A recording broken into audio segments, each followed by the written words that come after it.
Okay, this is 24D now, but a quick look at future perfect tense because that's what 24D covers. There are 10 questions in this one. So, these two tenses, pluperfect and future perfect, are grouped together in this chapter because they're actually quite similar in the way they're formed. And they kind of bear resemblance to each other in a way, too. But let's just take a few look at a few things about future perfect first before we get into the exercise. Future perfect is, again, as I said in the first video, action that will have been completed in the future. Like you can think of, say, a sentence like, uh, when I'm 80 years old, I will have watched The Godfather 50 times by then. I will have watched this movie a certain number of times in the future. So it's not completed now, but it will be completed in the future. It will have been done by the time a certain future date comes. Um, Future perfects are often used in conjunction with a future verb as well, and I think we'll see examples of that in the homework. Just hold on to that for a second. That may be confusing, but hold on to that thought for a second. And it's often easier to translate simply as present tense. Let me explain that. Let's look over here. Look at this sentence here. When you will have returned, or when you return, notice that you will have returned. That's the way I've just said future perfect is translated. But when you return to the forum tomorrow, Euclides will explain everything to you. Now, when you return, like you return looks like present tense, like you return now, right? But it's not really now, is it? When you return, then something will happen. So when you say when you do this, then something will happen, really you're thinking when this thing will have been done, then something else will happen right after it. So that's what you really mean. You're not when you say when Daniel finishes his homework tonight, then he'll watch basketball afterwards or something like that. You're not really saying when he finishes his homework as if it's happening right now. You're saying it as in it will something that will have been completed tonight. So it looks like present tense, and I realize this may still be a little confusing, but maybe with a little bit of help from the exercise down here, this will become more clear. So as regards the formation of it, we do the same thing that we did with the pluperfect tense. So let's just take four principal parts of a verb here. So let's do duco again.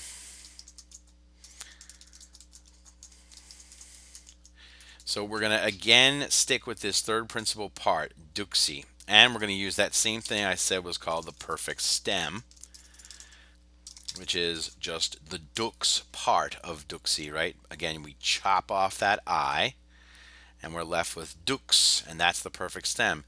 Now, we had, for pluperfect, we had eram, eras, erat, eramos, eratis, erant being added on. But for future perfect, we're actually using these future forms of sum esse to be again. So it's built around sum esse, and these are the future forms of that irregular verb to be.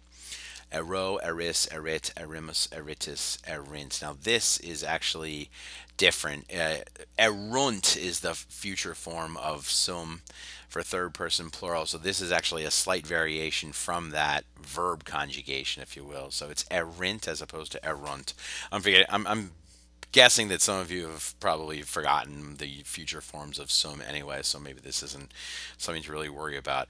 These are the endings that you will put onto this perfect stem, though. So this can be duxero, and that would be I will have led, or it could be anything. It could be duxeritis, which means you, plural, you all. I would say y'all will have led. Y'all will have led your cousins to the museum by a certain time.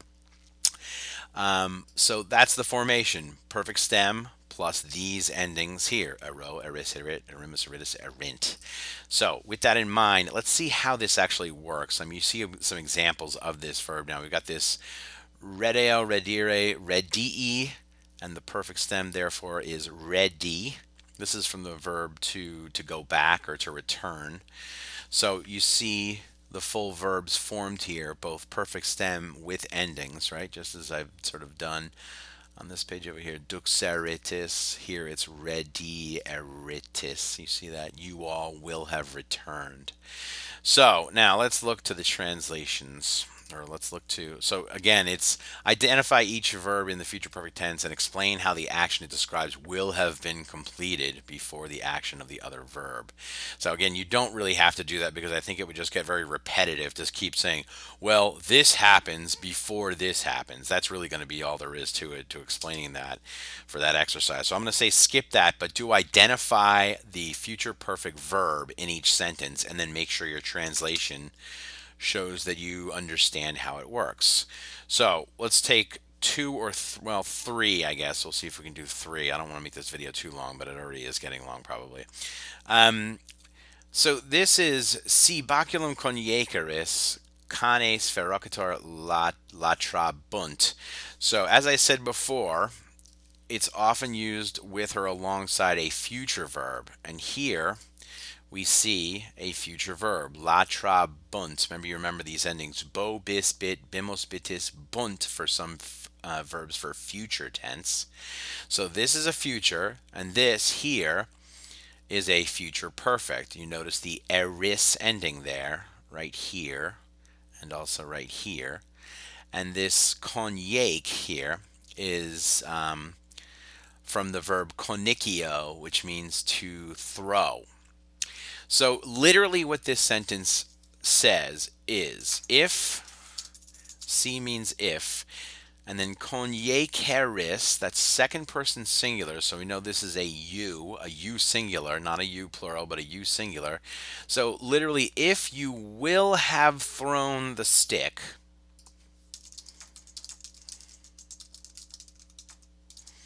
then what will happen? The dogs will bark fiercely. They will bark ferociously. So let's finish that off. The dogs will bark fiercely. So this sounds ridiculous in English, though. If you will have thrown the stick, the dogs will bark fiercely. And this takes me back to my third point up here. It's often easier and it makes a heck of a lot more sense to translate it as present tense. We do literally mean when we say, if you throw the stick, the dogs will bark fiercely. But what we really mean is if this will have happened first, then this will happen afterwards. So this, in order for the dogs to bark fiercely, this will have to have happened prior to that. So I think it's best to always just translate this as if you throw the stick, the dogs will bark fiercely. So I will do the literal translation, and then you see how silly it sounds, and then you say, okay, we're just going to put this into present tense because that's the way we speak in English. So the second sentence is cum ad portam capenam advenerimus e reda descendemus. So descendemus is a future verb, and advenerimus, notice the erimus ending here, and advene is the perfect stem of the verb advenio, advenire, which means to arrive.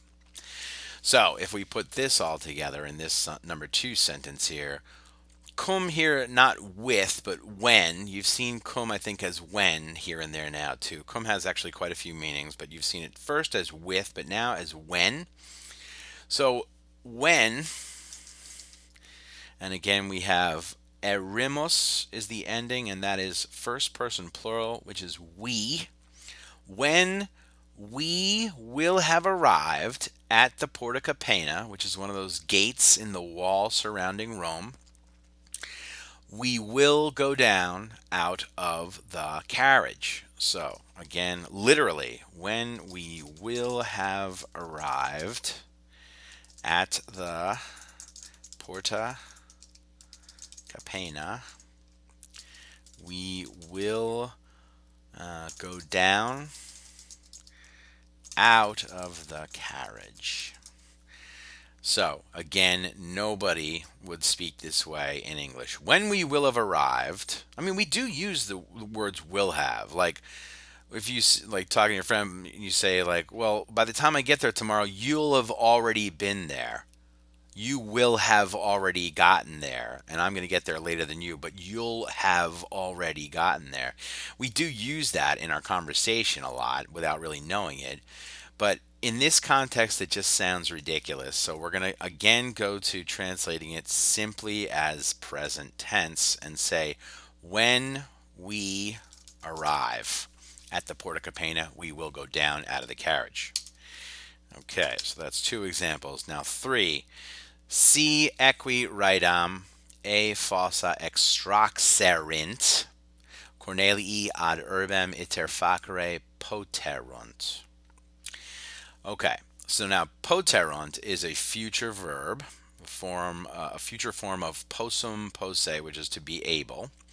And extraxerint comes from extraho. I'm just going to use this space here for a second. Extrahere, extraxi, extractus. So it comes from this part here. Again, there's the perfect stem, extrax, followed by erint, and here is the ending for that. So that's the combination. So this is obviously the future perfect verb right here.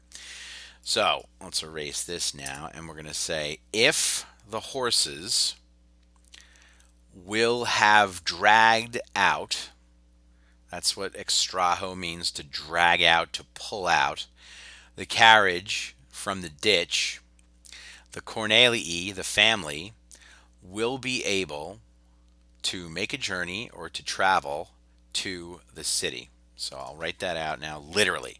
If the horses will have dragged the carriage out of the ditch, the Cornelii will be able to travel, literally make a journey, make a trip to the city. So if the horses will have dragged the carriage out of the ditch, the Cornelii will be able to travel. So again, notice how it's used with a future verb here. They will be able. So here we have the future perfect, will have dragged, with a future, will be able. So again, I will say it sounds ridiculous to say they will have dragged. So we're just going to say it like it's kind of present tense. If the horses drag the carriage out of the ditch, the Cornelii will be able to travel to the city. Okay, I've talked long enough. I hope this is helpful. These can be tricky tenses for some people, so if you do have questions, then feel free to watch this again, first of all, and then PT me with any further questions. Good luck to